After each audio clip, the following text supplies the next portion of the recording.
Hello, Guy. Good morning. Hello, sir. Thanks for having me on. It's my privilege to have you on. By way of introduction, you're definitely SENSESPACE Hall of Fame. Um, in the whole process, I mean, I've been thinking about doing this. I've been thinking podcasting was kind of this step that I needed to take for a couple of years, but certainly in the past 6 months, you've been very critical in me conceiving of what it actually is, and what my role in it might be. And so I'm kind of mindful that there's going to be people who have no idea who you are. So I'm not sure if I'm even worried about that, but you founded Circling, and that's an amazing, I don't even know how to describe it, but it's a kind of relational practice which everybody should try at some point in their life. It certainly felt like I had found a toolbox of interpersonal emotional communication, which someone should have given me a lot sooner. Yeah. And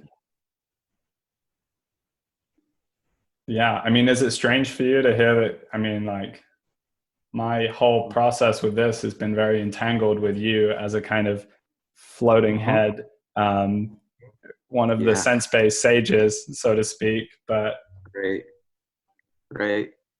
I mean, it's getting less strange. There is a thing. John talked about this.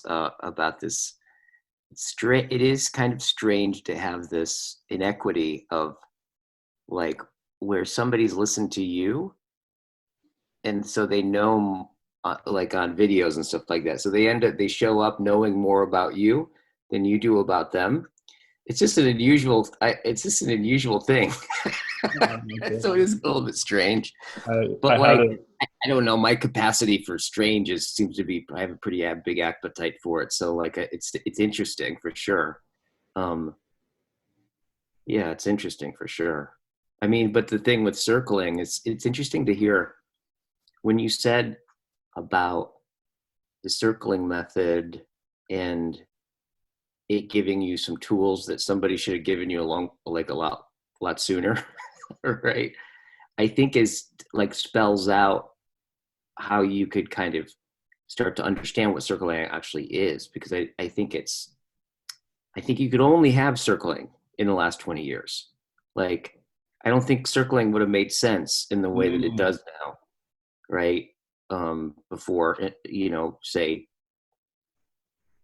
before 15 years ago or something. But I think the way life has worked out, and the internet and technology, and as that's come full throttle, our ability to not have to go through the tear that it is to face another human being, right?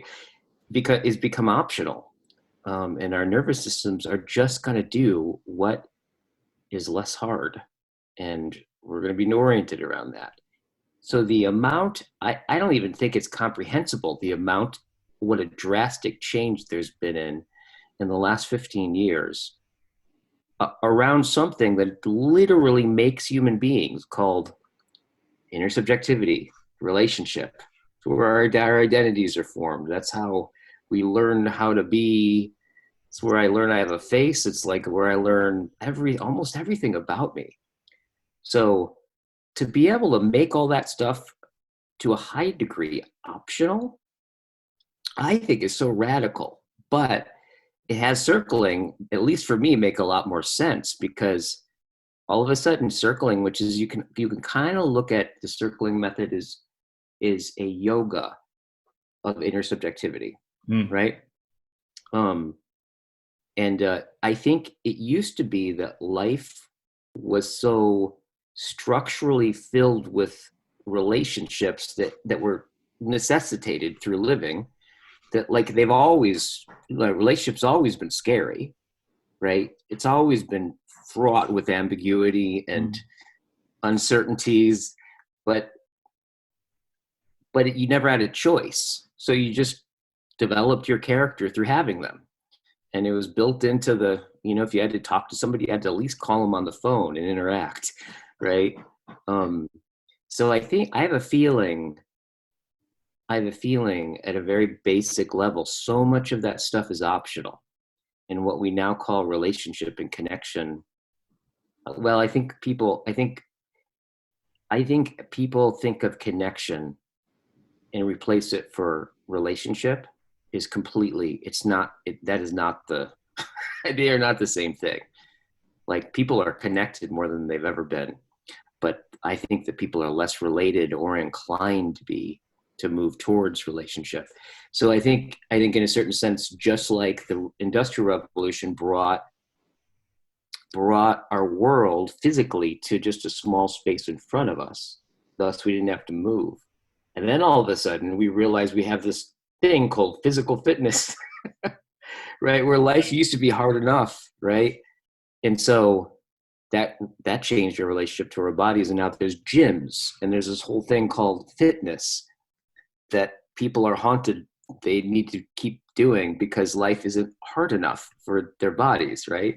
So it's, on a certain level, there's one level of looking at circling as addressing, just like our bodies became something incredibly different, disclosed completely differently through the Industrial Revolution.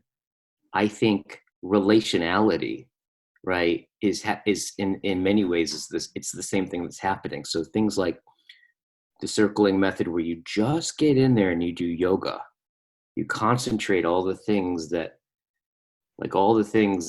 create something called like intimacy and intersubjectivity, and practice it. It's just bizarre that makes sense, right? At least for me, right? A bizarre experience just to, I mean, so by way of very simply explaining it, you sit in a circle with a group of people. In my case, it was all men, because it was kind of men's retreat, and a couple of other times after that. And you express yourself and what's coming up for you in the present. And the responsibility of the other people in the circle is to just listen, not think about what they're going to say next, and just be attentive to you. And for whatever reason, I mean, partly because I did it in the context of the Rebel Wisdom Men's Retreat, and they kind of did a very beautiful job of packaging it in with breath work and story and getting up early and doing exercise and all this kind of like stuff to kind of establish physical intimacy. And so that was helpful, but it's just the experience of sitting there and listening to somebody, and somebody comes to the circle and they're kind of struggling to express themselves, and you find like all of a sudden you actually know how to be empathically supportive and present in the way that I've seen you kind of do with a lot of different people. And it's a there's a way in which it's kind of sitting back, but present.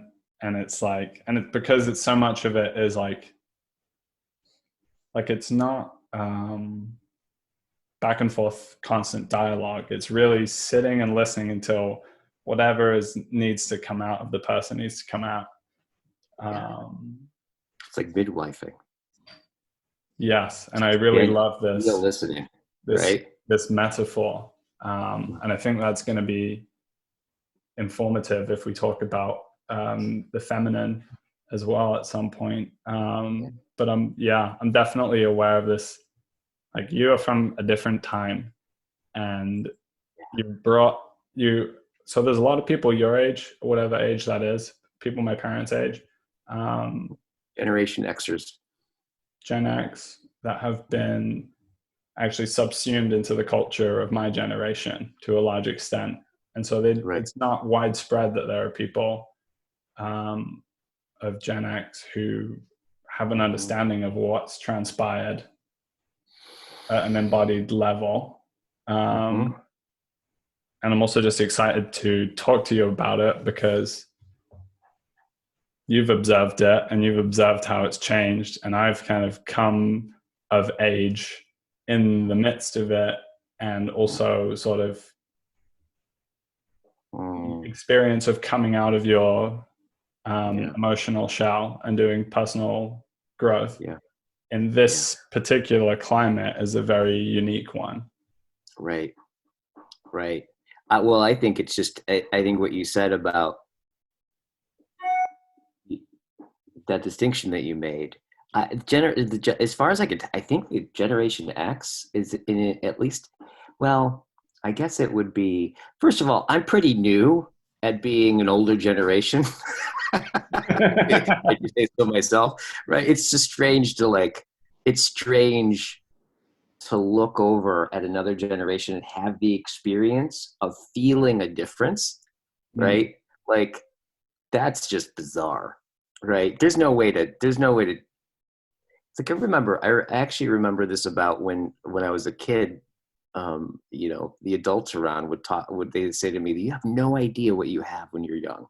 Like, you have no idea what, and I remember thinking, I'm like, is it true that I have no idea? Remember this, and check it out if they're just saying shit, right? Because adults say shit the whole time, right? And I'm like, yep, there's no way to have any idea, because you're a kid. To have an idea would be an adult. So being an adult is an existential, it's an existential experience. But I do think it is very difficult to even comprehend what's going on. I can't imagine most people my age, right? I read and I talk to people that are thinking about this, and I have an appetite for this, and I can barely get it, the change. I think it's happened so quick, right? And it's such a deep change, right? To go, our technological understanding of being, right? And coming together, right? I think the internet really, there was life before the internet and life after the internet. I think it's one of the big ones. And how much that's changed us in such a short period of time, I think doesn't allow us to be able to recognize how weird it is, right? And so I think you're right. The difference between me, who I have a memory, I didn't have an email till I was 35. I held on quite a bit, but I have a feeling that me having a memory before the age of the internet, right, and not having that is a very big difference. How does is there a feeling? Is there a feeling to that? Obviously, with the internet, there's this kind of, it's kind of gone from this feeling of early 90s, 2000s internet, where it was kind of like a thing in a place and you went to that place. You have the computer in one part of your house and you go, and there's a few websites you go on, AOL, whatever, to this all pervasive thing. And it kind of seems to be all around, kind of in the horizon of your experience, and obviously with the smartphone, very tangibly so. Mm-hmm. Yeah. I have a feeling. I don't know. There's 8 billion people on the planet. Probably something like 7 billion of them, the first thing that they do when they wake up, right, is check their phone. It's an amazing thing. Their reference point for their life is got a frame. It's smaller. It's got a little frame, right? Yeah. It tells you what your day is. It tells you, it stores all of your memory, and it stores it in a particular way, right? If you think about what you used to, how much work was entailed to give you what the phone gives you in a second, it's just astronomical. so much is just given and available, but that because it's so given and available, it disappears so quickly. So we end up becoming fashioned by the structures of like we always do, like we always have, like all the social practices and structures, right, fashion us, right? We step into them, and they, in a certain sense, fashion us mutually. But I think it's like with the internet, in technology, there's just a way that it disappears so fast. It's almost hard to comprehend how quickly. Well, But what I think one of the things about this, for me anyways, you know, I don't even know if it's a bad thing or not. It's just so strange. But I think what it is if you think about what it is to develop as a in character, right? It means going through shit, right? It means going through hard stuff. It means like having virtues and kind of like not knowing if it's going to work out, and like standing for something, and, you know, wrestling with life. And I just don't exactly know what it means to eliminate so much of that. There's a good example of this is a client of mine who lives in the Midwest, who has kids. It's amazing. Like I've been thinking about this ever since he told me this. But, you know, so the UPS guy rang the doorbell, and his two kids were too scared to answer the door. Like they couldn't do it. They were so anxious. And I was thinking about that. Like, wow. I don't think it's ever not been scary to answer the door, right? I think it's just inherently terrifying to be a human with other human beings on so many levels. But that it's an option to not answer the door on so many levels, right, in our social practices is just intense. So something like circling, facing each other, and then dealing with all of the things that happen in that relationship is I would imagine, like on Rebel Wisdom, I wouldn't be surprised if all the practices that they do, I wouldn't be surprised if everyone wants to talk about circling. Right? Like everyone probably wants to talk about circling, their experience of circling, because there's so much that goes on in an interaction that is so character forming, so shaping, so impactful, like so permeable. And so to be able to have that, pay attention to it, can be a real spiritual practice, which is what circling has really become for me. Yeah. Yeah. And I'll say that the permeation of that understanding outside of the context of the circle was almost immediate. And I didn't have it mastered or anything, but I had something. I had some sort of understanding of a way to do something, which I brought to bear on my close relationships. And that was that's a radical thing to bring, because it's just not understood before. What you have is kind of the baseline of how your family has developed, or how your friendships naturally developed as they arose at the time that they arose. And that ossifies. Yeah. And then you change. And in order to keep a coherence with that, then you need to have a more developed capacity to be able to hold those things and communicate those things. Well, to what you just said there, I want to point out something that you said, and it just struck me. You're just like, yeah, I just know the first time I did it, I walked out, right, and it stayed with me. And you said, yeah, it's like the way, like I just got a sense of, like, I think you said you went like this with your head. You went, the way I didn't master it, but I knew there was a way I could enter into something. Mm. I don't know, that just, there's something about it that like is speaking of what it is, right? In what relationship and like deep relationships and interaction in real ways kind of point to how it affects us, right? That sense of just like, I can't quite put a word on it, but there's some way where when I look out in the world after that, something looks possible and stands out to me that didn't before. And like there's a way I can kind of feel into it. I may not know exactly how to do it, but I know it's possible, and I can kind of turn my head and point it in that direction and see what happens. That, to me, I know exactly what you're talking about, right? It's so simple in a sense, but with all of these kind of wisdoms or understandings, they have to be learned in person.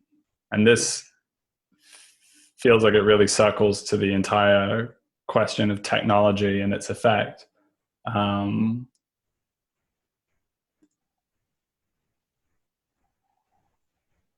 Okay, so for me, in the context of being just recently 24, and so the internet came for me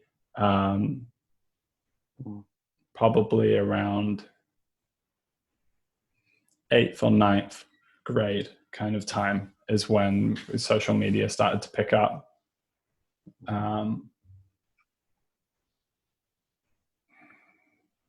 What I experienced when I was beginning to explore my own perception was the slow revealing of the effect of these kinds of devices, like just coming into that, listening to your own emotions and feeling the pulse of like all of the novelty that comes out of that little brick, and just feeling the magnetism of that. And then when you begin to listen to guys like Tristan Harris and others, and you get more of an understanding of what's going on at the level of the software, that's another layer to it. You begin to understand, okay, so there's a market capture on almost all of this technology, which is not oriented towards human development. It's oriented towards addiction, which I think you probably have a lot of understanding of, which will further illuminate this. And I've certainly had experience of. And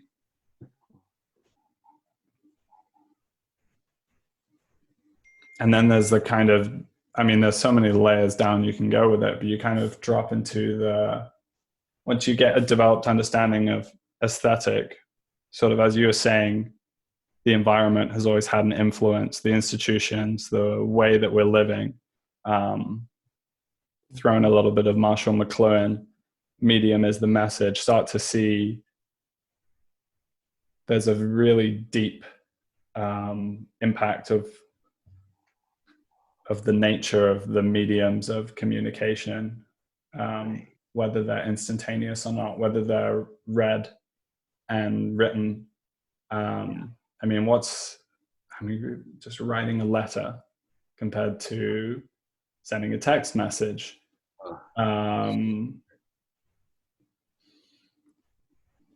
One aspect of this, which I find to be very undiscussed, is pornography, and the kind of, I kind of went through, I was the generation, probably for you, there was like Playboy magazine or Hustler or something, and I don't know, from what I've seen in movies, you'd get a Playboy and hide it under your bed or something. Yeah, or you find out where your dad hides them.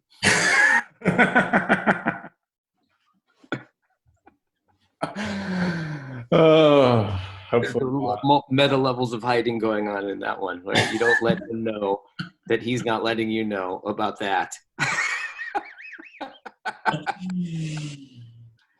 Right? Um, Yeah. Okay. So yeah, so you had Hustler, and there was a magazine. Yeah. Fast forward to the 2010s, and what you have is a kind of hyper addictive stimuli mass experiment taking place, which is not at all understood because of the relationship of our culture and Victorian inheritance and everything. Sexuality is off the cards in terms of something that's, free-flowingly understood and discussed. Fortunately, I had a couple of good relationships where I could talk about it. And I also went through this process with myself of realizing the nature of addiction in relationship to pornography. Because for us, and pretty much, I would say, the vast majority of males my age, and increasingly a substantial portion of the females as well, you have access to an unfathomable mountain of pornography of every variety. Yeah. Then you have this dynamic which carries through from other forms of addiction, of kind of use and then a reduce in stimuli and a seeking for a more hyper stimuli, and you kind of go down and you require more novelty in order to get your fix from it. Right. And then, so this is just one of because you're so hot on Heidegger and concealment, and there's so much to that. And this to me is the area where it's least discussed and most apparent. Like, okay, so you go another layer in and you have the fact that the camera is not known to be present. The camera is like a hidden presence, and you as the watcher are the camera, but actually that's a person with another person and someone's holding a camera. Then you have the layer of the fact that the people are actors. So what is the effect of the widespread mass consumption of this by males and females, many beginning many years before they have any real sexual relationship, maybe before they kiss a girl, by 3 years or so, for myself. And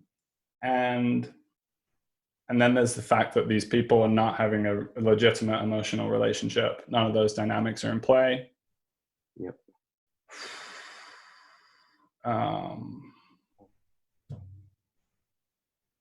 Yeah, this could go on unfolding this one, but what I came to understand by a few very interesting dialogues that I was having with a friend was that sexuality is not this compartmentalized thing that you kind of deal with and get out of the way. It's kind of more like a polyvagal nerve, or something that like runs through your whole being and comes out in all aspects of your day-to-day life. And so that aspect of ourselves is captured by the market, captured by addiction. The addiction isn't talked about. Most people using it don't really consider themselves to be addicted. It's more like just something you go and do if you're feeling a bit depressed or something. Good luck of that relieving it. And the shame around it. Like the shame around it is just intense, right? I think for most people, that's probably a big reason why it's not talked about that much.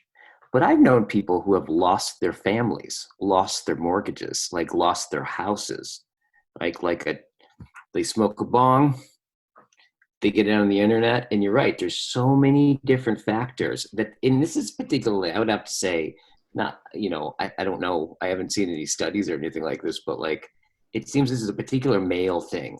And I think the thing that it gets you is, one, is it's highly specific. So there's this possibility for, for like, it's very visual, it engages the hunt instinct, right? And then you have an infinite amount of possibility to find the more like particular thing that you want, right? Like there's this infinite plethora of getting better and better and more precise in the right thing, and you got the hunt thing going on. Then you have like the light flowing into you, right, which engages all of your dopamine, right? So you don't have to, and that numbs out the rest of your body, so you're not actually feeling what's going on in your body. Because if you did, you'd notice that like your like legs numb and you've been sitting there for 8 hours and you haven't quite moved, but like just in a particular way. It's but you don't feel that. So it has this hunting element to it, and infinity, that no wonder people are going through that, right? And you're right, it is a mass experiment that no one knew that they were actually making. Because I don't think that we're necessarily doing it, right? I think this is one of the things that really, and it's taken me a long time to even start to really get what Heidegger was talking about, right? With being in an age of technology. Because here's the thing, is like, no matter what studies we come back, like we get about it, we just know it's going to keep going, right? It's just going to keep going. Like there is a sense in which technology is becoming more technological because it's doing that.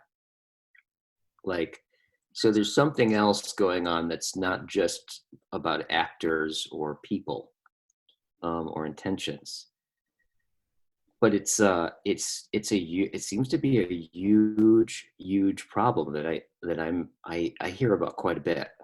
I've sat with, doing couples counseling, right? I can't tell you how much of couples coaching has been about, the big thing is that the guy is lost on porn, right? And they're not having any sex in the relationship, and right. I can't tell you how many times that has been one of the core issues of what's going on, and the shame that comes up for the guy, because the guy he can't really defend it. Like he can't explain it. He doesn't even know why that's happening, right? It's a real thing. But it's an example of where you've framed a particular aspect of ourselves as human beings, and then in a position that's not at all contacting you with the rest of your environment, right? So it's like, right at the instant. I mean, you talked about the shame. So there's the immediate shame, which hits immediately after for many people to varying degrees. But then what happens? You close the incognito window, and it goes, and now it's like, okay, got the fix, go back to the rest of my life. And so there's 8 hours. There's 8 hours that I would just, of my life, that I'd rather not call my life. In fact, I'm not going to call it my life. I'm not going to include it in any of the conversations, right? Like this is it seems like it's like a real issue. It's a big issue, and it's a hidden one. I mean, you're talking about quite severe cases. It sounds like I'm very much of the view that even a much smaller amount, a much more get it done and out of the way kind of attitude is still having this kind of deep effect, which goes right down the stack into the subconscious and so forth. And the fact that we don't perceive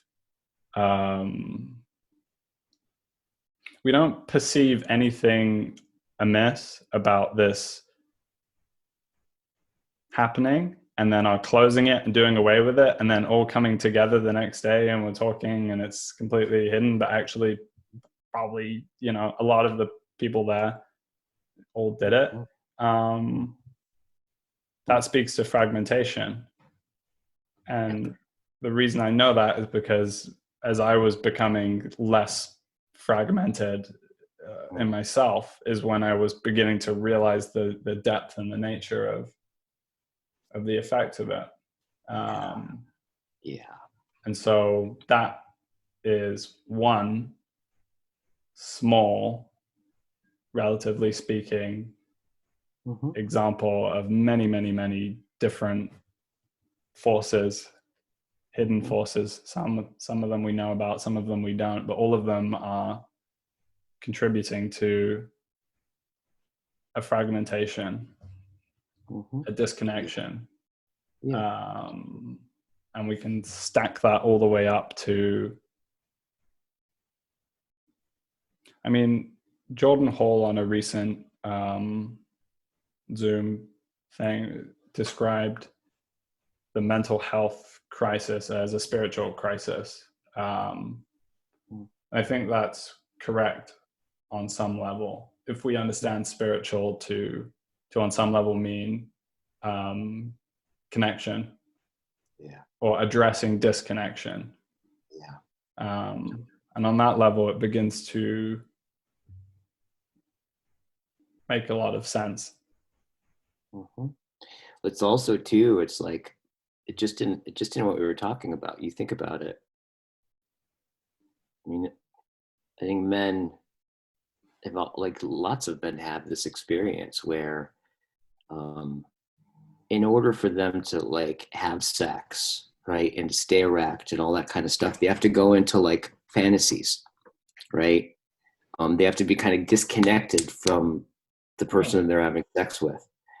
And I think a lot in what is oftentimes happening is that when they open their heart to the person they're having sex with, they lose their erection, right? There's like, that's a very common thing. And I think it has a lot to do with this. Think about it. Like visual stimulation, right? Lower chakra stimulation, right? Like genital stimulation, like visual that. It totally, like you just amp up the circuit, right, between those two poles, and you just don't at all go through the heart, right? And so when, I mean, I think all the women have to do is like look, like women like look at the, like feet, you know, look around at the men in your life. Do you get the sense of a deep consciousness really taking you in and responding to you sensitively and yet kindly, yet strongly? Like it's, men really, in my experience, like have no idea how to relate to the feminine, right? In a way that's really embodied at all those levels. So I think that's one of the things that oftentimes happens, is that when men open their heart, they lose their ability to be turned on, because it highlights that circuit that's missed. So it takes something to really like open that up, right, and connect all those things, and it takes understanding and complicate, you know, but that's complicated, that's difficult. And if we really take this notion that sexuality is fully embedded, integrated in every aspect of our being, then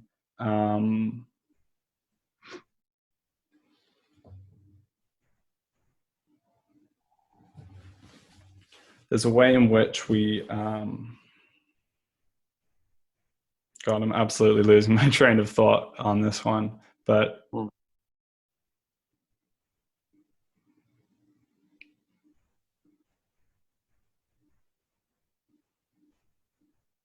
yeah, so it's such an intimate thing. It's an addiction, and it's a hidden addiction which runs throughout our society and probably every culture now. And it concerns the frontier of intimacy.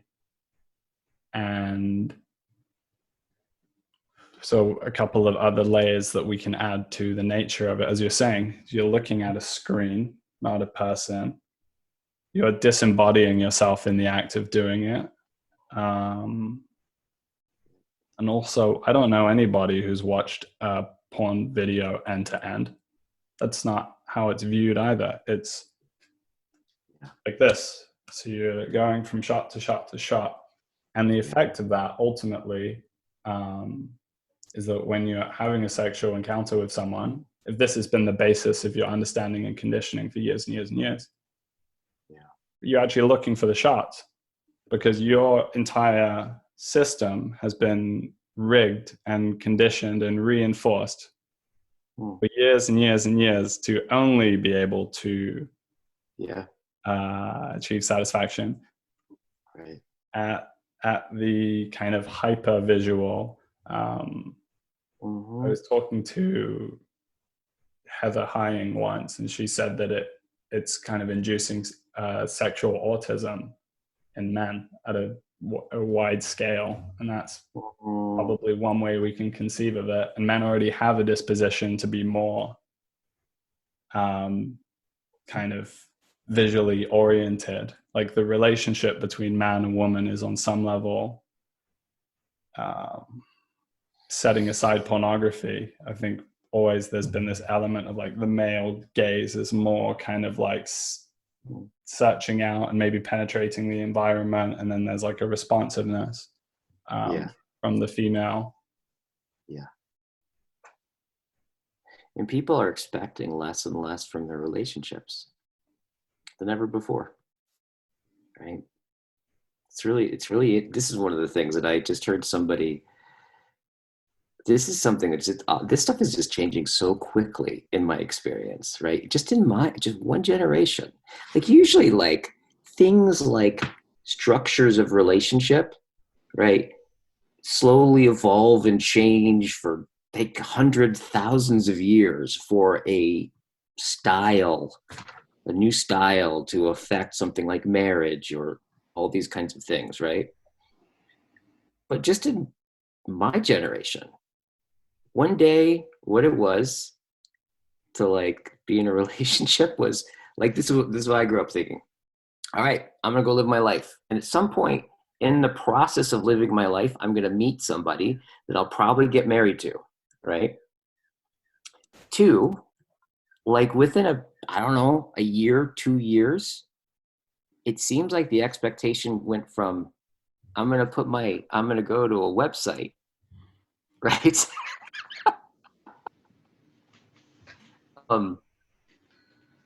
And I'm gonna pick and choose like a menu for compatibility.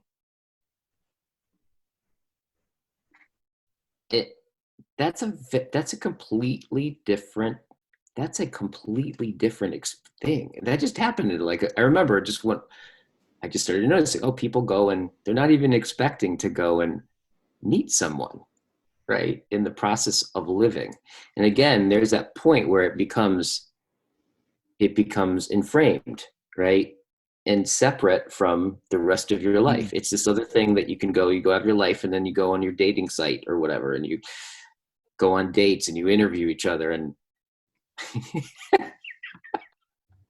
I'm like, I don't know if that's good or bad, right? But I have to say that's a dramatic difference in such a short period of time.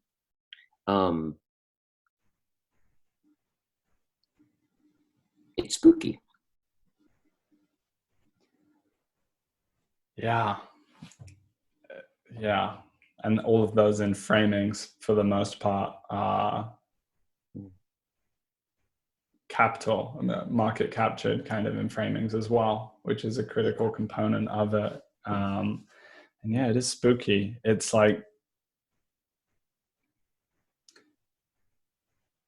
I think in this time in history, it's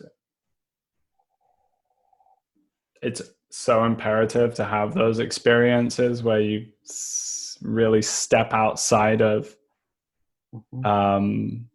cultural and framing, and step outside of the momentum of your life, and step outside of all of these things. And when you do that, and certainly if you do it in the context of psychedelics in an urban environment, then what you're going to have is an experience of like, whoa, things are spinning very, very fast. nobody is steering the ship. Yeah. And things which I did not notice and viewed with complete banality in my environment are very strange and have effects on me which aren't necessarily good, vis-a-vis technology. Yeah. So this is a And compounding. again, it's not like, as Heidegger pointed out, I just want to make this clear. It's not technological devices that we're talking about, that at least I'm honing in on. It's that we have a technological way of understanding, right? The world has become a resource in which it is, to the degree that we can optimize it, right? And extract the most we can out of it, right? Including our bodies, like biohacking, right? All those kinds of things. It's like, there is this sense of like the body, like I even have it. I'm like, okay, my brain, let's get the most out of this thing. Let's how much can we crank out of this motherfucker and get, that sensibility was like foreign a number of years ago, right? It's these kinds of things have just changed, right, so fast. And what's changed so fast is just to what degree that way of understanding and how we understand is really kind of taken over in such a big way, right? And that's why I think it's like, just being able to see it is most of it. Just being able to see it, like we're talking about, right? And I also think one of the ways that, if you think about it, like kind of coming back into the circling method and what we were talking about, and why this would be really intriguing for people, is because I think one of the places that technology hasn't completely reached is what happens when I face another and I thou, and like we just start being with one another. I think that's a place that you can't enframe, right? And I think it glows, right? It's one of the places that are where you turn and face another and you're actually confronted with, I'm not going to be able to know you through extracting information out of you. No, it's like I have to confront your unfathomable otherness as a condition of my existence, right? I have to not know what to say next, and be in relationship to that and feel obligated and in a way that I can't help, and deal with all the coordination of that is not collapsing a distance. It's, that's one of the places that I think all of it still is as I like to think of it, where we could still have God seizures.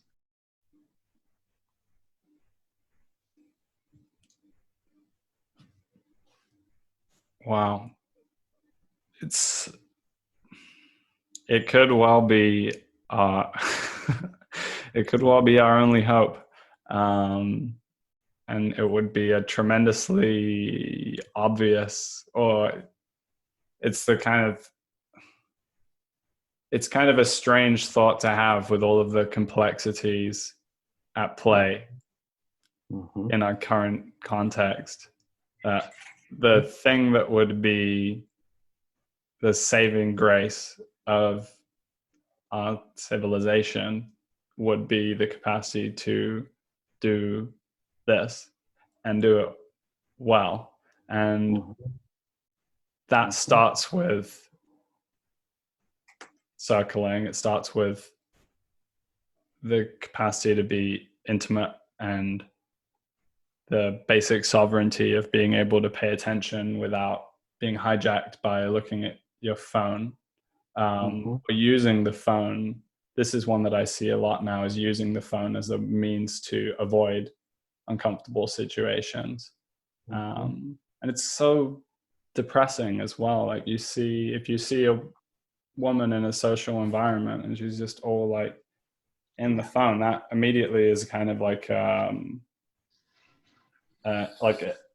enfolding into, like, it's kind of like reality is being sucked out and into the thing.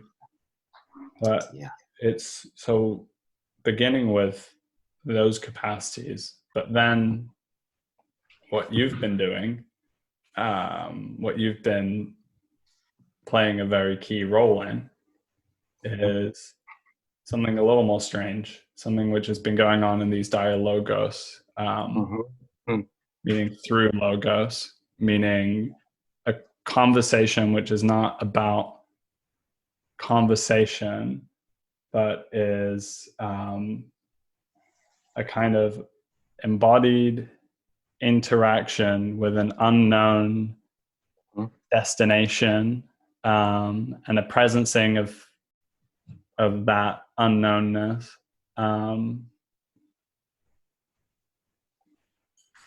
And it's a remarkable thing to be observing, just kind of, it is to have just popped into existence. Right. And it's not clear to me whether it's novel and new or whether it's a rediscovery.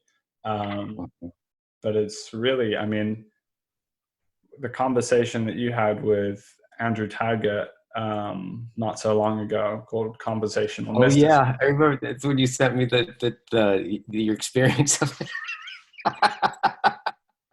Yeah, that's wild. That was wild. That, to me, one of perhaps the closest thing to the perfect conversation. You know, if it was a record, it would be a platinum record. And the quality of that interaction, which occurred over the internet, over Zoom, through screens, was one of just like,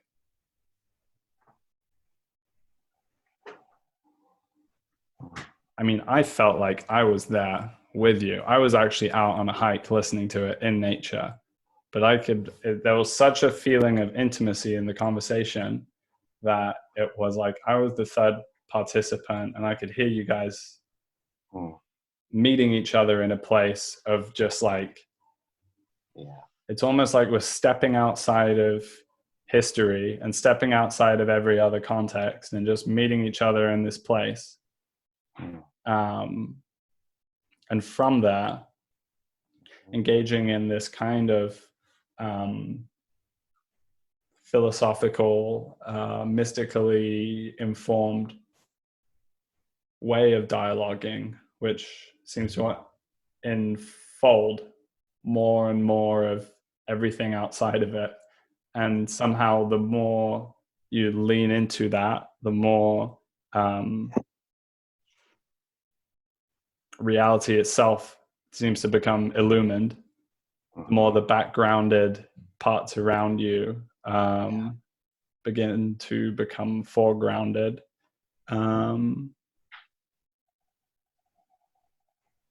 And it's remarkable, and it's strange, and it's something that I've had intonations of the possibility of what it might be since listening to Terence McKenna many years ago. And there was something strange. I had an experience with him as well, where I was listening to him. Very good. And language, like I had this moment where the language stopped being language and started becoming like something else entirely. Like it started to really alter my experience of the environment around me. And I had this weird, it's been years since it happened, and I'm still kind of figuring out what it was, but it was like, kind of had this synthesia like experience of the words. And you know, with Terence McKenna, it's always like kind of curling around, and like he's got this like weird curly mycelial psychedelic way of speaking, in which the tone and the rhythm of the discourse itself is imbued with the understanding of reality. And there's very few people who I've found to do that. Alan Watts, Terence McKenna were the first people that I started getting intonations. And then when I met Jordan Hall, I was like, okay, he's doing something very similar or something like that. And then you and Andrew Taggart were also doing something, it seemed, like this as well. So what is that? Well, I was going to just say, I think what I'm hearing you say, so there's been something that's glowed towards you, like with you, that you've noticed, right? With multiple different people throughout your life, that you're like, that's different than everything else in some way. I don't know what it is, but like, there's something that has grabbed you. And what I'm hearing you say is even the reason why we're sitting in front of each other, right? Is on some level, something just beyond the horizon has captured you, right? And in some sense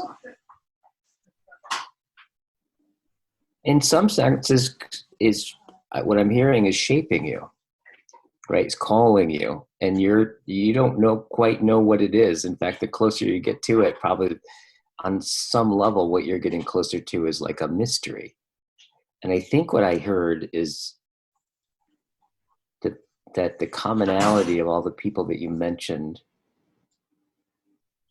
that there's something about what they're talking about is simultaneously the presencing of that which they're speaking about is that which is doing the speaking. And in some way, there's that which they're speaking of is that which is being presenced as already always having been the case. Like and I think that's one of the things about Dialogos is that like, and I know what you mean. It's like that place where all of a sudden the very thing that we're talking about is the thing that is happening. And there's something so encouraging about that experience and compelling.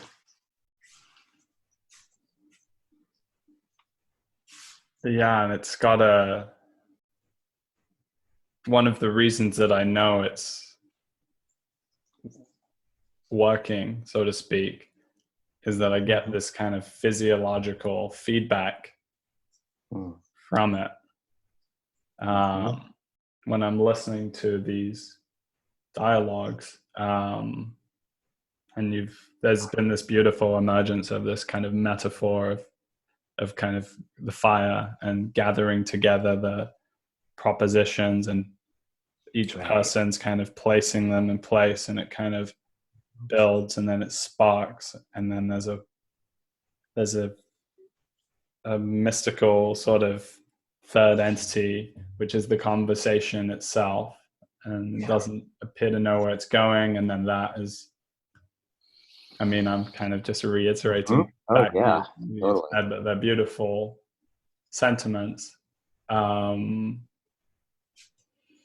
it feels like a kind of tuning in.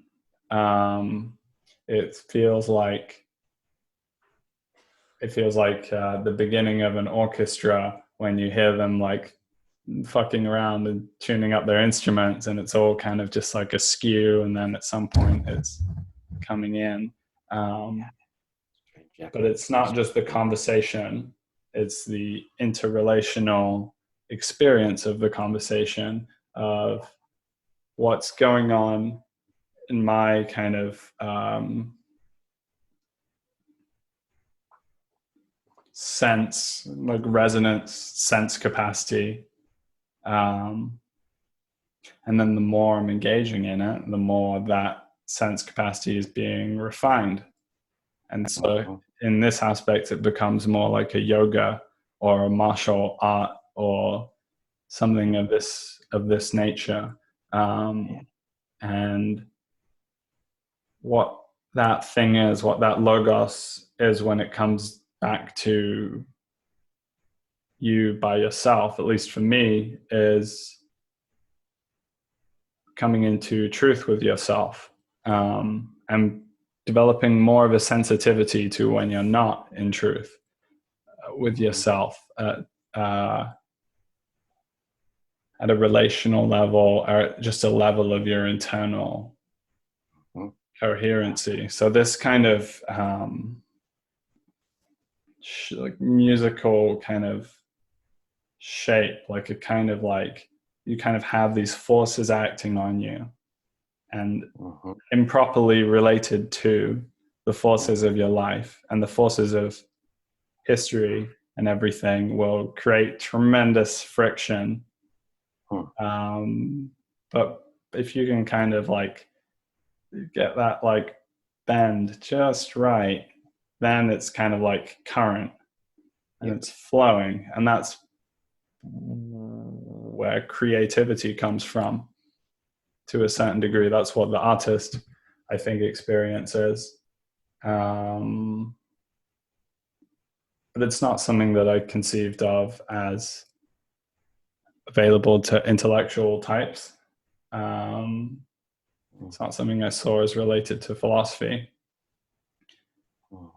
And you've done this marvelous job of, I was saying when I talked to Johannes, and I also said this to Ali as well, is like this thing of like getting the intellectuals more embodied and intuitive, and getting the spiritual types like a little more grounded and a little more intellectually read. And then the meeting in the middle. And that's the tip of the paintbrush of what is being painted. Yeah.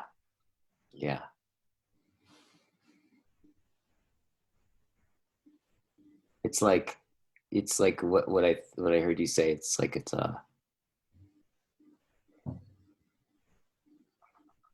we become co-versed, right? We converse. Like there's a place where there's a certain place where I start to understand something that it can't be accounted for by what you understand or what I understand. And we start to come to realize that, the hand of the relationship has been the thing that's been playing us. And that experience, right, of where the logos, right, in a certain sense becomes the players of the instrument, right, in which our sensorium and our interaction are starting to be coordinated as the geist of the conversation, right? It starts to become the horizon that we didn't notice that was having us come together in the first place. But we notice it as it's coming together, right? And we started to notice because on some level there's like a flow that we noticed that we were tapped into, because when because we noticed when it goes off that there was some kind of thing that was beyond us that we were already tuned into, such that when it went off, I recognized like I was tuned into something. What is that? And like that honing back and forth, right? That is at some level we're like, oh, that's why there's something else going on here that's transjective. And your capacity to continue to lean into that horizon is contingent upon your capacity to continue to be changed by it. And this is perhaps why Dialogos is so psychedelic, or psychedelics are so Dialogos or something, is that what they tend to teach people, phenomenologically, they are doing that foregrounding of the background and coming into the present in a much deeper way than perhaps you'd ever experienced in your life up to that point.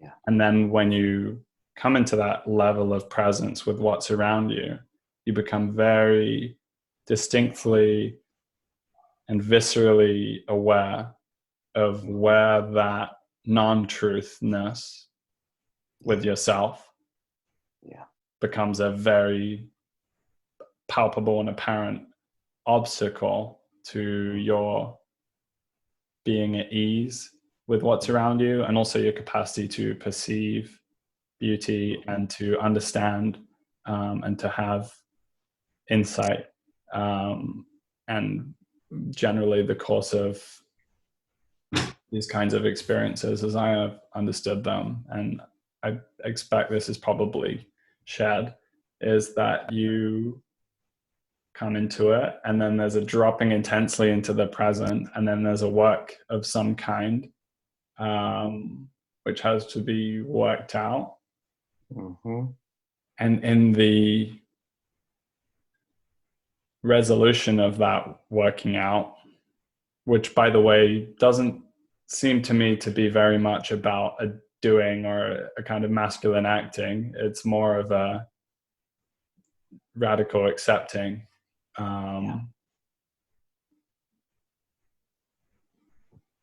It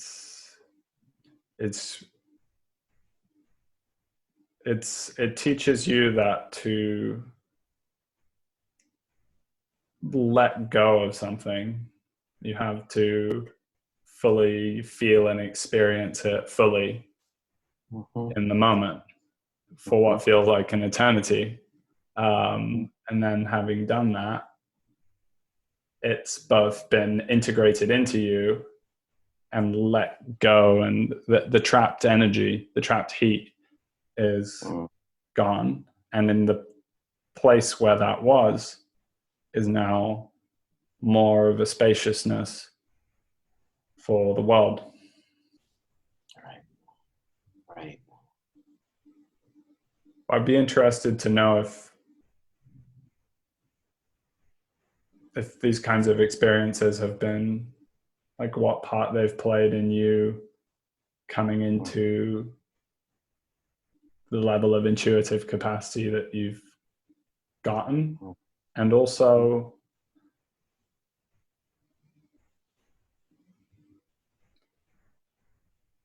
I mean, I have this huge sort of realization going from very cut off to very aware of all of this in your own embodied life, right? Yeah. In a short period of time, it's like, whoa, all the hidden bandwidth was revealed, all this information. And I've been going deeper into that, and the deeper you go into that, the more that kind of heightened perception and depth of understanding and exposure to the good and the bad of what's going on around you. But you've been doing that to some degree for decades. So if it's possible, I wonder if you might articulate some of the developmental So just as really quick, the thing when you go like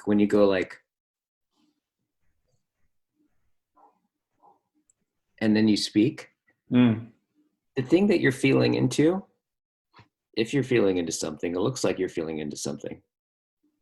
Is that the thing that's new? That there's that to feel into?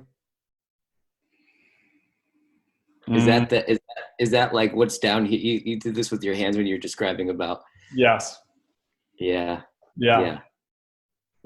And yeah, I've talked about it before, but it really was a kind of, I mean, obviously it took place over time, but it felt like it was an overnight thing. And just one day I went out into the street and into the store, and it was just like, oh, like all of this information. And like, you're just like, holy shit, like every single person you walk past, every person you're in a space with in the store or whatever, there's all of this nonverbal, energetic, eye contact kind of stuff that goes on.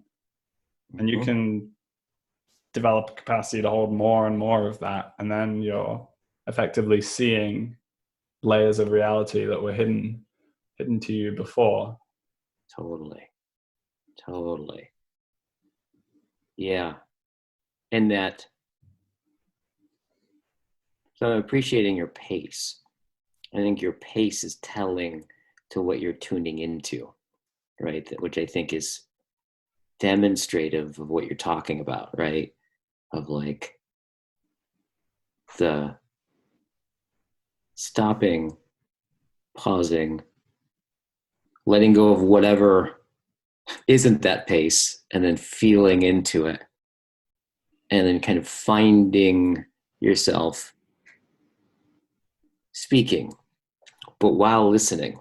So that's the thing about it, is like that it's a listening attention. It's like there's a way of speaking where your speech is actually, there's a sense in which you're listening and your speech is articulating what you're just now hearing, right? There's this kind of way in which you don't know what you're going to say next. It's just coming to you, but you're speaking and listening at the same time, but really listening first. And that's the midwifery I think, part of it. That's the place where stuff starts to open up.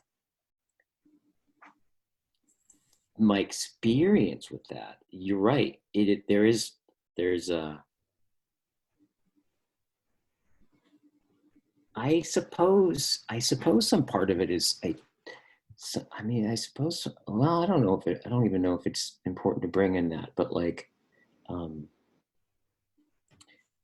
circling and doing this over and over and over and over and over and over again and over again and over again.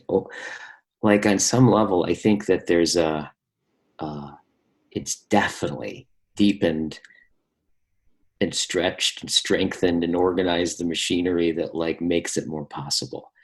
And you're right. There's so much, what you're talking about. There's so much going on in the most simple fact of the two of us being here. Like when you just sit in a room, if you think about it, like just sit in a room by yourself and another person comes and sits down. You don't have the experience of like, oh, a new object came into the room. That's not an object. That's a venting. like an eventing just happened that is orienting, right? And it's the amounts of social practices and etiquettes and background practices and being intelligibility that forms the dance that constitutes that moment is just immense. It's almost impossible to put into words, right? And you could say that, like, so in terms of dialogos, right, which is dialogos is articulating something I've experienced a lot, but it's talking about it with Vervaeke and Chris and everybody and Jordan, starting to having it more terms come together with it, is distinguishing this other thing that has been happening through circling as its own. I'm seeing it as its own thing, right? That I've experienced a lot, but because I don't think I had the shared language, right, to make it, like, really make it distinct and then The moment you have a distinction for something is the moment that you can start to relate to it consciously, right? So it's like, I oftentimes have this, I get at this by, like in my courses, I'll get a distinction of where I'll hold up a FedEx sign, right? You ever seen the FedEx sign? Like, do you ever seen the arrow in the FedEx sign?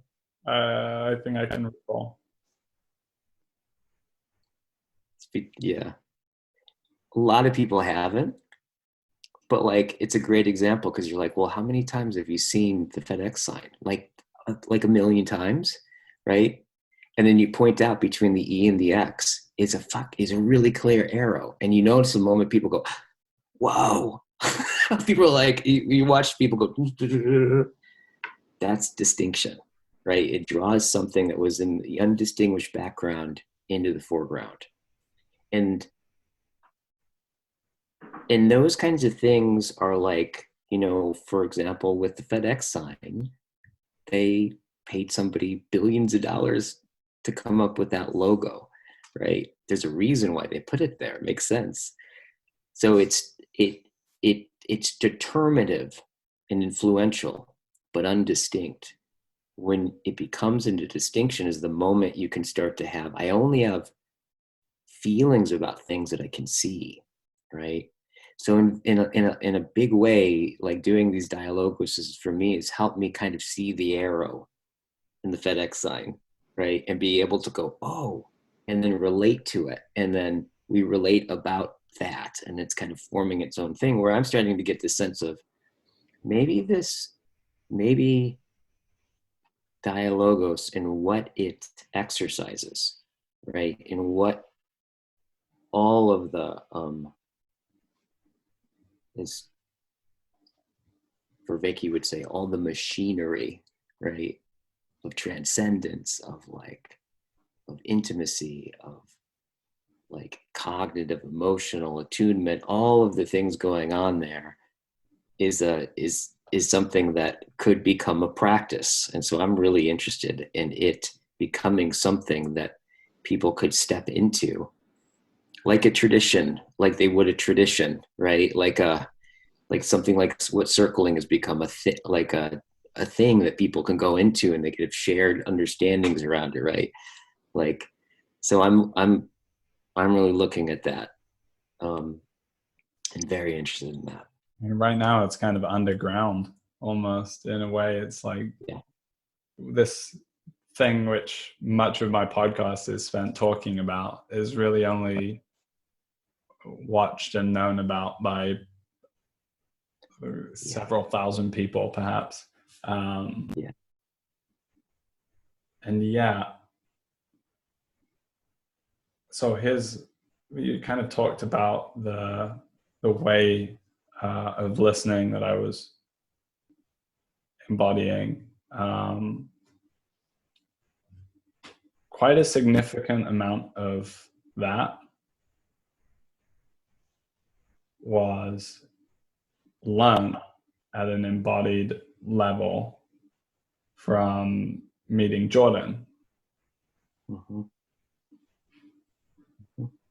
That is a mysterious kind of form of learning or transference as well, because we were watching him on this platform talking about systems and so forth, but then there was something else going on where he was kind of like, and it was completely novel at the time, like I had never seen anyone do it, nobody was doing it, and it was basically weird at the time of doing it. People were like, oh, Jordan's a weird guy, but he's kind of stopping, and then he's sensing into something, and as you're watching him do it, it is drawing out your intuition, however much there is, of like, hey, something weird's going on, and then you're like wondering what he's doing, and then you kind of try doing it yourself, and he kind of took it further than most people, in the sense of like regularly kind of closing his eyes during interviews for extended periods of time. Mm-hmm. And that is novel. And I said to him was that it was actually kind of liberating, or like it kind of made it okay for other people to do it as well. Mm-hmm.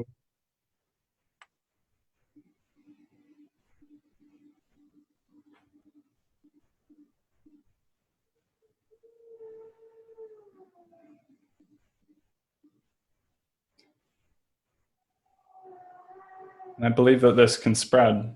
And if the fruits of Dialogos are transformational for the people participating in it, and the associated worlds of inquiry into wisdom and mystery, if the fruits of that is a kind of self-transformation which produces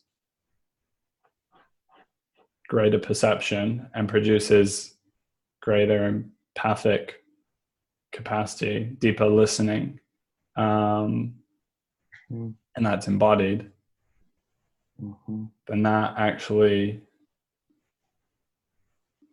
stepping away from the techno language of hacking, is much more like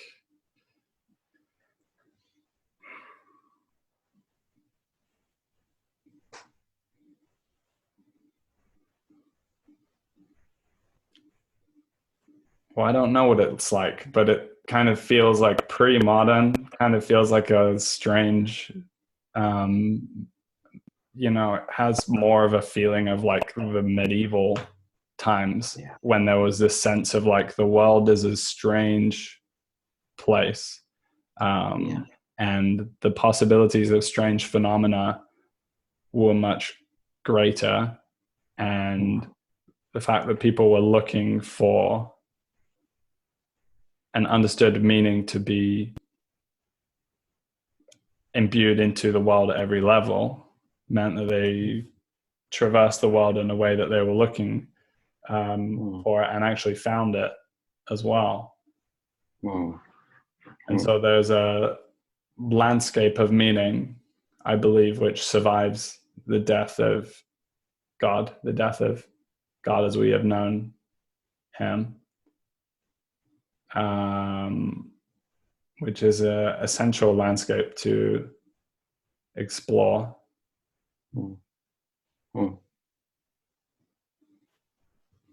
Yeah.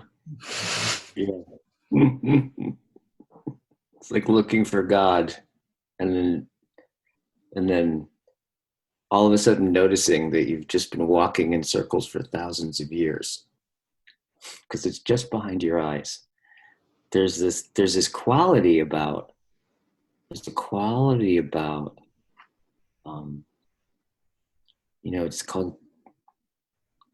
dialogos, right? Because I think because that's what we're enacting, right? Like when Jordan closes his eyes and he just pauses, right? And he sinks into something, right? It's like, what is he doing there? Like, I mean, one way of saying it is you could say he's like listening into the logos, listening with and to that which is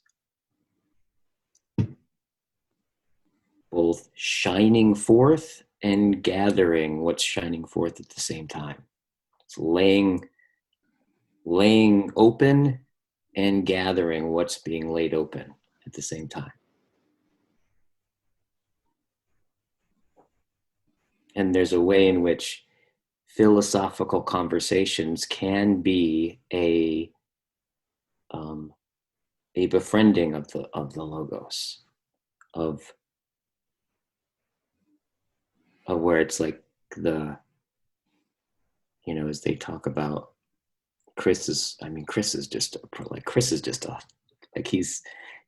Christopher, right, is just fucking amazing at this, but the way he brings us together. But you could say that we all kind of show up with a whole set of propositions, right? Some of which I'm really aware of, others that I'm not. And we enter into dialectic, right? Like the dialectical back and forth, right? Which is coming into relation.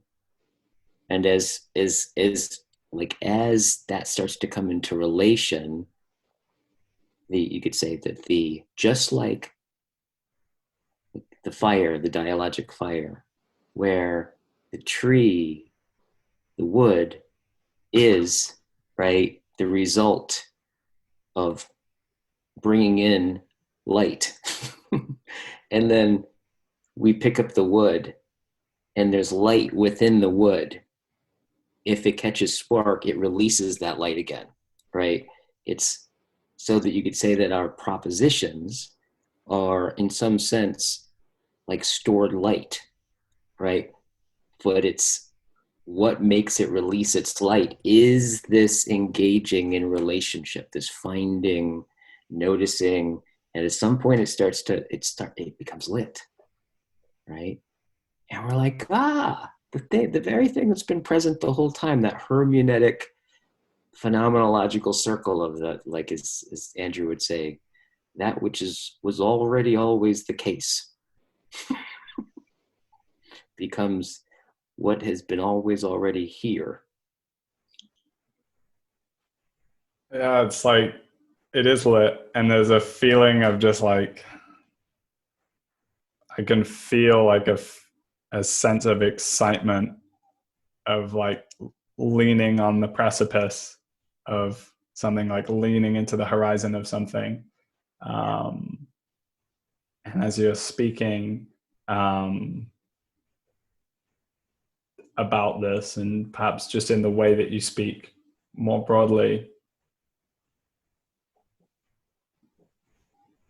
I am being kind of subtly drawn back to that. It's like you're out in your day-to-day life, and then you sort of hear a bird song, or you see some sort of natural pattern, and you get this little hint or this little reminder, and then you're dropping under the language. Like there's a moment in the sentence in which I'm hearing you, and I'm kind of listening to the flow of the words and the propositions, and almost asleep to this thing that is about to happen. And then at some point it's like you're doing this little like what's that old fairy tale about the guy with the flute who kind of leads all the children away, the Pied Piper, right? The Pied Logos Piper. And then at that instant it's like, oh, there's been a revealing of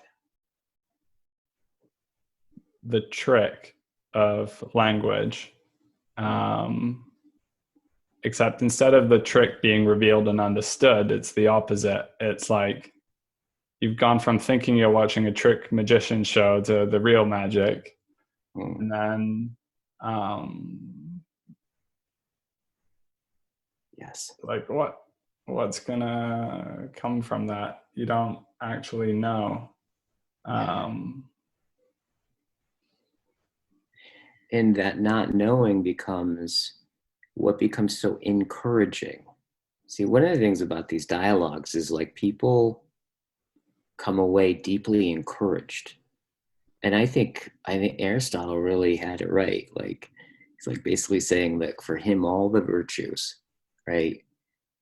That the deepest one that underlies all of them, right? Presuppose all of them is courage. So like to have a practice that is innately encouraging, which takes it to mean that which I don't know becomes a presence in my life that animates me to move towards it in such a way, the moving towards of which, the opening up of novelty, the drinking it in, has me become the one who I am, that it becomes more solidly open to more novelty, to drink it in. And that feedback, autopoietic feedback loop, right, seems to be the it has a deep, encouraging relationship between, you could say, the self world or the agent arena relationship as you find yourself in it, because you start to realize there's just a deep, unfathomable intelligibility within everything, right? The fact that anything is at all, right? The tree, the lamp, there's a givenness, right? That I am absolutely indebted to. It's a debt that I can't ever repay. Like on some level, you and I are we're more than we could ever accomplish. And whatever it is, the giving of the factness of our existence, we arrive here already begun. But yet there's some way that like human beings are able to somehow stretch along in that, to know that I can't account for it.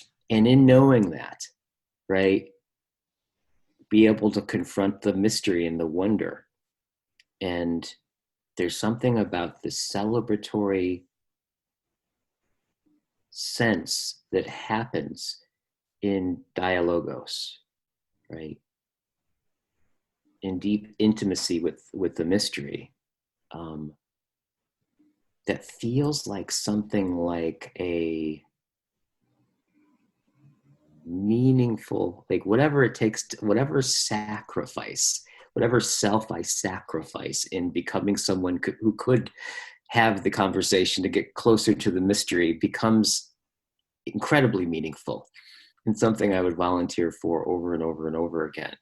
But also I think we walk away, and why do it? Like on a practical level, why do it is that you walk away and you start to feel just like you walk out of a yoga class, right? Or after a long meditation sit, or any kind of practicing some capacity. What you're exercising and stretching and strengthening is the capacity to tune into what is most, where the moreness or the unknown or intelligibility just comes into existence. Like you're attracted to it. Like, whereas maybe beforehand, that particular conversation with that person was like uncomfortable enough where you're just like, ugh, that I can't deal with that. Or all of a sudden you're interested in it, right? Like you lead into like what you used to avoid with conflict. You become attracted to it, right? That orientation is like that's like an effect that affects machinery that goes all the way down, right? All the way down.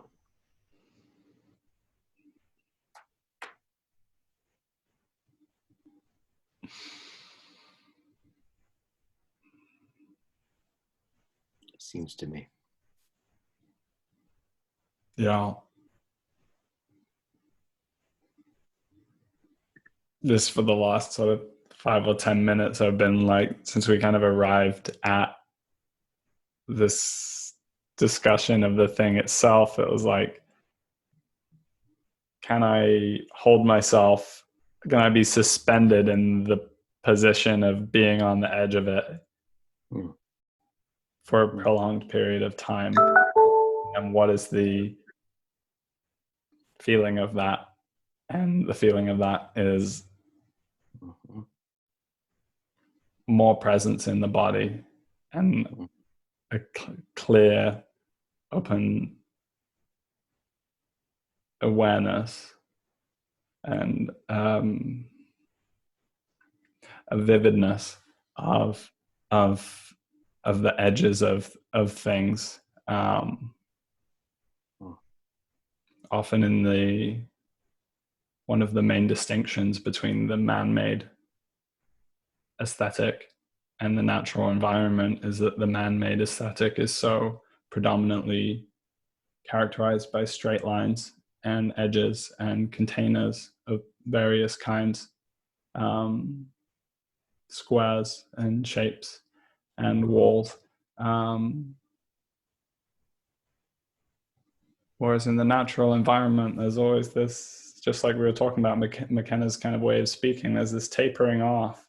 You look closer and then there's more looking and it goes, and it's like a spiral pattern or something, and you keep going down. And, you know, if you're in a very heightened state and you stand in the forest and you look down at your feet, then it appears to continually, like, you look closer, and then between the leaves there's more leaves and little pieces of, and so forth. And so this can be a kind of natural counter agent to the asleepness of being surrounded by our own creations. And we start to look at our keyboard in front of us, and instead of looking at the keys, we're looking at the space in between the keys. Or look at the edges seem to be more apparently defined. Yeah, totally. And as we're talking about it, I'm getting this sense of, just as you're talking about the edge of something, like right on the edge of something, on the precipice of something, just that sense of like the practice of feeling to that which I'm circling around.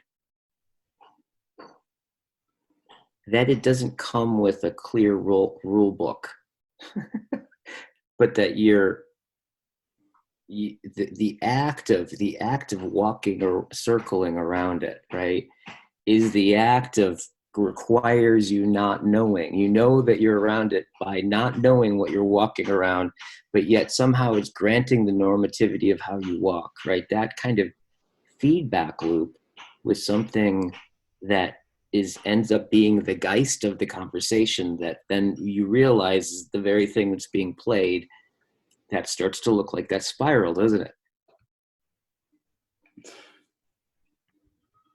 Yeah, I mean, as you're describing that, it's just like the psychedelic experience through and through to me. And I know that it's not necessarily that for everyone.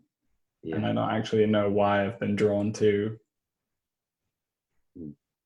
that strangeness, that kind of edgeness of, like, just like that little bit that you can't quite, and then being in that place for a prolonged period of time,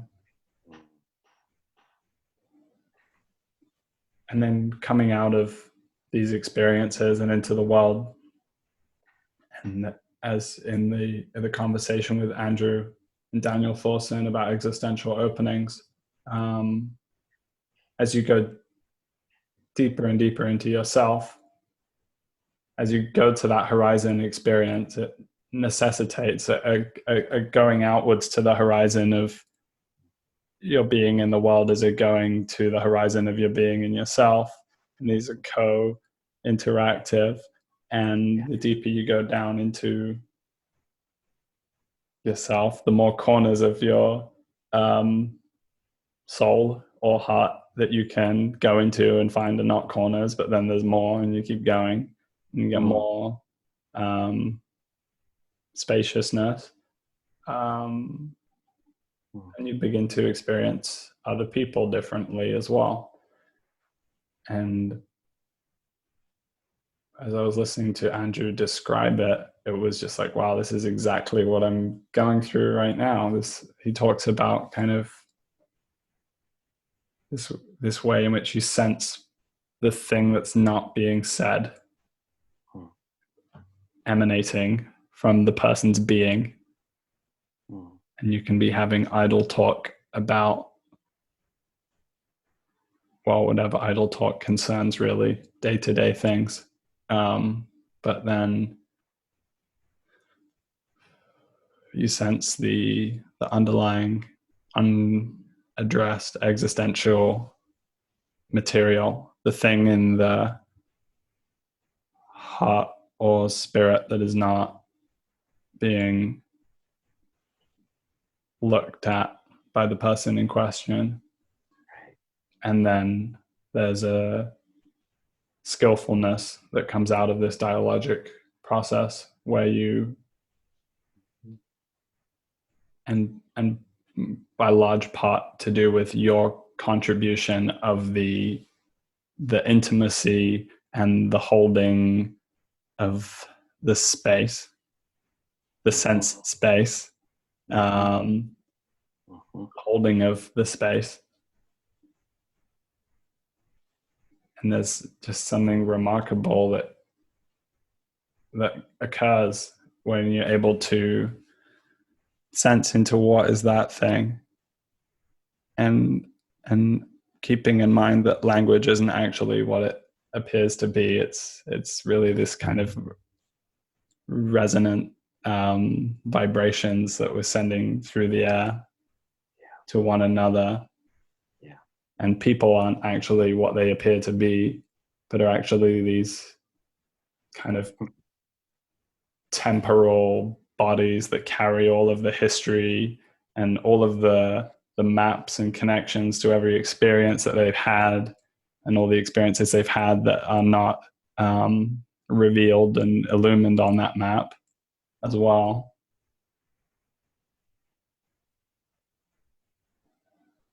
And as I'm describing this, I'm conscious of the feeling of it unfolding and sort of unfolding towards endlessly, but it's it can create the possibility for an emotional. So even just right there, there's like your feet, you're still oriented towards it. Even in your maybe worry of it unraveling is already sensing into something that, like what Andrew is talking about. Well, I really appreciated you presencing that, of just think about that. Like, what an incredible thing. Sit and listen and orient to listening for what isn't being said. Right? They're right there, right? Like, I can hear what you're not saying, but the hearing of which I must on some level become fitted to and orient, like it must become in a certain sense the not, right, that can hear, right, what isn't said, right? So you can say XYZ and I can hear the thing, the clench in the back, that, and then on some level I can then respond to it. It's like, that's this other level of listening, right? That's where it starts to become hearkening. Just that. Because on some level, everything's speaking to us, right? We can say, well, what is it that there's something not being said. Can I hear it? Right? Just that sense of like, it's almost like saying something. Probably, this is probably what it's getting, like what Zen gets at in that koan, where it says, like, listen to the sound, like listen to the silence within all sound. There's something about, and I don't know if I quite understand it totally, but I notice it keeps emerging in the dialogues, right? Which is, there's something about hearkening, the capacity to listen, that seems to reach into something at a level that, like, seeing can't, right? Like seeing has this way where, like, visual space, there's a way in which I can feel it. It's got a finiteness to visual space, right? But hearing, auditory space, I don't think there's any limit upon which how loud something can become. Like, you can't, it's got something about the space of hearing has an infinity within it, capacity. So there's a way in where, like, if it's like you can hear what is beyond the horizon, right? That then allows you to see what's here, but it speaks to you that which is beyond. So that attunement, right? Attunement, you start to get that sense of, right, to be attuned. That's a big, like, like clinical psychological biological word, but like you really get the deeper sense of it, how it's connected to the body, like that your body, you can listen with your whole body, but it's precisely presencing on a certain level what you can attune to on some level in these conversations. You could start to attune to not just say you're grieving and I can be with you in that grief, but I could also maybe bring to the listening something maybe you can't bring in that moment, which is I can tune into the greater realization of the spirit that allows one to be tragic, and I can attune to that as attuning to you at the same time. I could attune to being, and in that sense I can hear more of the background, which may only be figure for you, and in hearing that I somehow presence it, in which we can both take it up right into dialogue.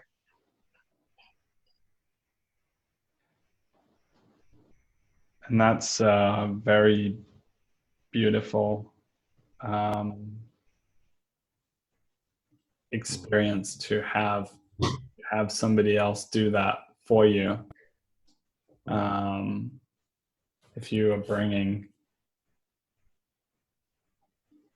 all the tragedy that you are subsumed within, and somebody is able to hear that fully, yes, and see you in it, whilst also presencing and being aware of everything which is not not so subsuming. That is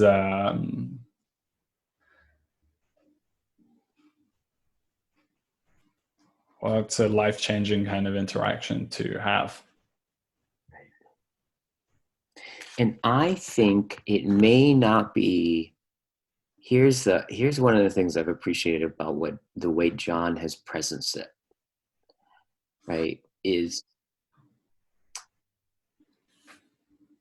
that this kind of dialogue, right, like philosophia, right, from like theory to theoria, right, like philosophy to philosophia, right, we're not talking about like the academic, that may be optional, but philosophia, dialogos, it may not be just a nice addition, right, to something we could or could not do. Like I could or could not wear this shirt, right? Like I could change shirts and it may be better, but I can't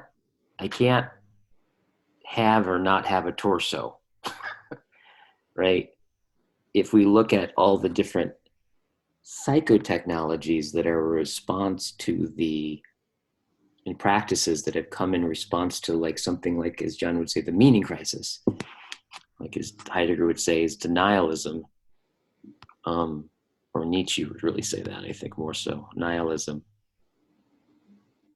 John has been pretty adamant, and I share this with him, is that philosophia, that things around mindfulness and meditation and the body oriented stuff, and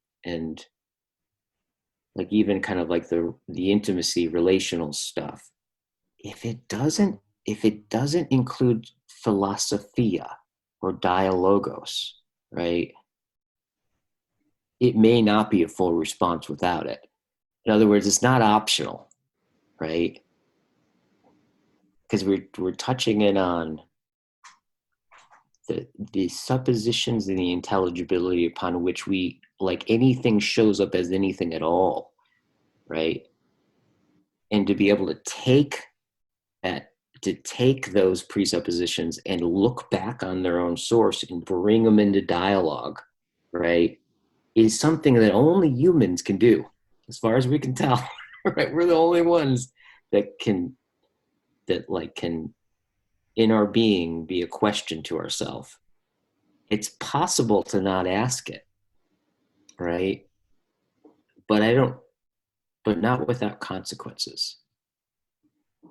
And so it's really interesting to think about this, that like, not like philosophy, like people need to go out and read a bunch of philosophy and know philosophy, right? That seems to be its own thing, right? And important, but not like necessary to fully be human. But engaging in authentic philosophia where one can look at their own ground and become an explicit question, right, to ourselves, and to engage to the other such that we can open up to more of ourselves that was already the case that we didn't see because of the things that we started off the conversation talking about as revealed.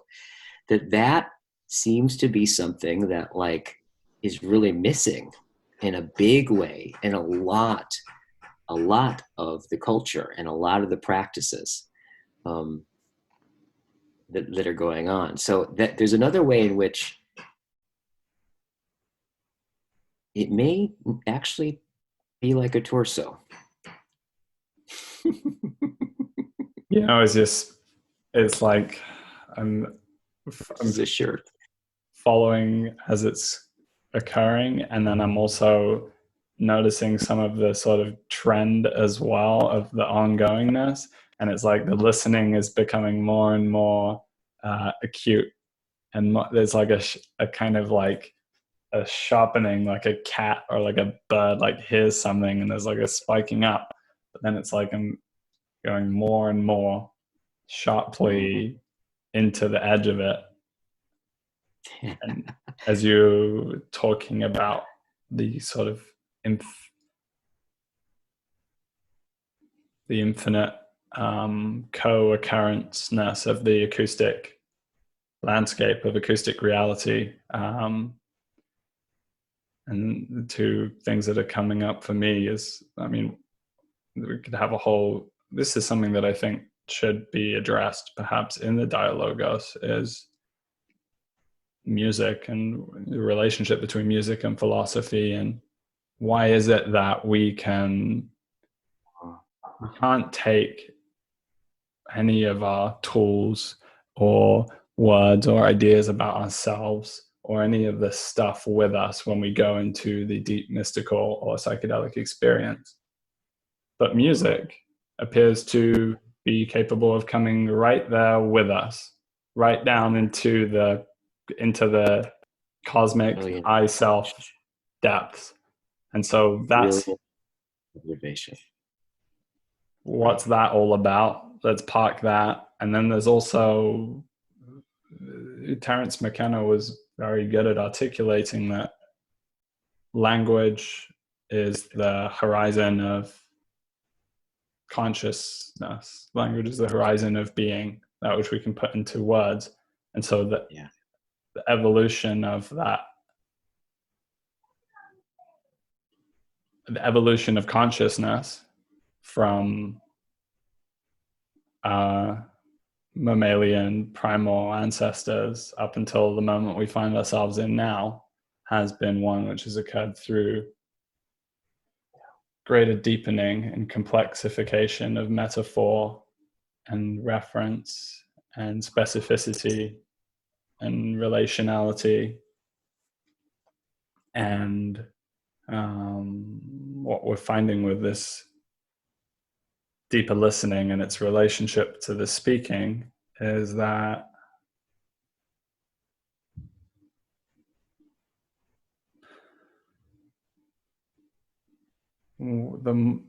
this leaning into that horizon is also the place in which it becomes possible to begin to articulate. And that's what the logos is, as we're experiencing it. It's the articulation of the boundary point.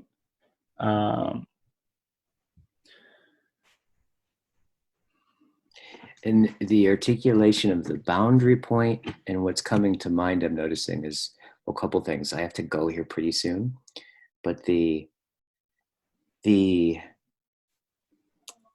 sense of truth in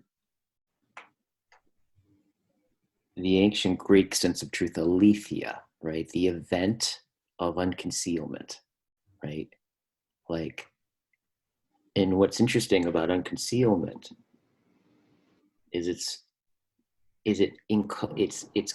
it's talking about concealment. It's talking about both withdrawal and revealing, right? Withdrawal and revealing. Like light is a great metaphor for this, because light completely reveals itself, yet light itself, right? You can't see light itself. It conceals, it withdraws, and it's revealing, right? And so this orientation to be able to, and this is one of the things that technicity, right? The technological understanding of being, right? As techne, is it only sees what can be positionalized and revealed, but it has what becomes concealed is our ability to tune into withdrawal, concealment. Something that, like, as it withdraws, it does something as it withdraws, and we can tune into it, right? And I think that if you notice just that, like, oh yeah, I'm seeing it, but then there's a way in which to see it. There's a way I can see it where it withdraws, but then I can notice the withdrawal, this attunement to aletheia, the event of unconcealment, right, is much about concealment. And I think that dialogos is the practice of the attuning of concealment, that which is withdrawing, but revealing the withdrawal as it's revealing a lot, and then attuning to truth. It's like, in that sense, it's starting to attune the way a mother attunes to the baby's face. She just knows just right where to go and what to say and what breaths at what time, and right, like when that happens, the baby's like can start to become a logos being, right?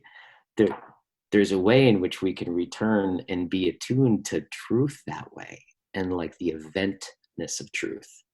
And this is what these conversations, these dialogue osos, is this in the most ancient art of it, right? Socrates in dialogue, Platonic dialogues. If you go and read those things and go on that ride, they're very similar to what we're talking about. This sense of like Socrates didn't have a bunch of propositions that he was trying to like convey. He kind of like kept looking at what wasn't here, and he realized like the very thing that they're in their attempt to answer the question that was being posed, right, at some point no one answered the fucking question, right, but yet everyone walks away and their vision is clear, right, and they want to like have their kids spend time with Socrates afterwards, and no one answered the fucking question.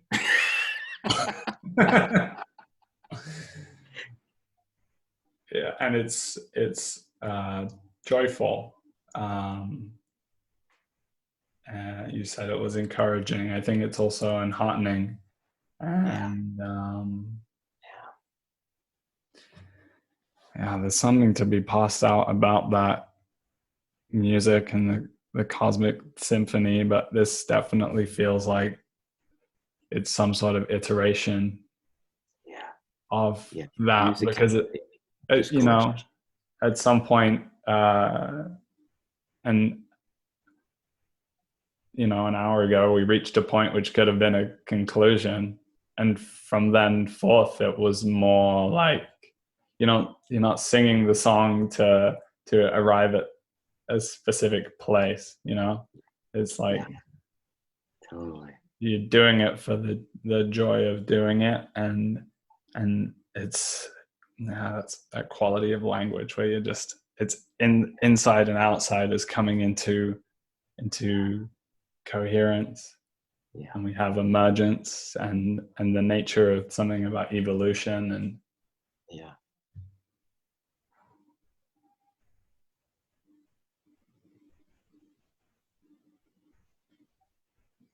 this has been the real deal, Guy. Totally. Nice to meet you, my friend. Yeah, likewise. It's been a long time coming. This conversation's been marinating and metabolizing, and Yes. So it's good to finally begin. Mm-hmm. Right on. I have to get going. Nice to meet you. Like, this was awesome. Right. Awesome. Yeah. Thank you, Guy. Bye-bye.